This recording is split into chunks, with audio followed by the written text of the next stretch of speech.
তিস্তার পর পদ্মা নিয়েও ঝামেলা করার ঘোষণা মমতার। বললেন, গঙ্গা পানি বন্টন চুক্তি পুনর্বহালে লাগবে পশ্চিমবঙ্গের সম্মতি। হাসিনা মোদি দ্বিপাক্ষিক বৈঠকে একতরফা উল্লেখ করে পশ্চিমবঙ্গের বিরুদ্ধে কোনো সিদ্ধান্ত মানা হবে না জানিয়ে কেন্দ্রীয় সরকারকে চিঠিও দিয়েছেন তৃণমূল নেত্রী।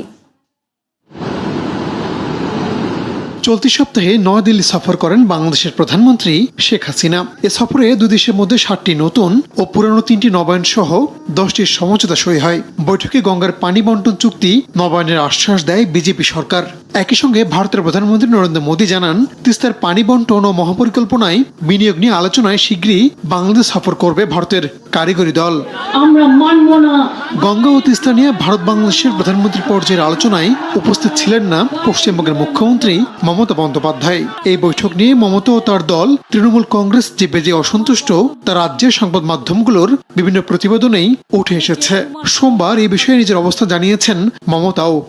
রাজ্য সরকারকে না জানিয়ে গঙ্গা তিস্তার পানি বন্টন নিয়ে আলোচনায় ক্ষোভ জানিয়ে প্রধানমন্ত্রী নরেন্দ্র মোদীকে চিঠিও দিয়েছেন মমতা।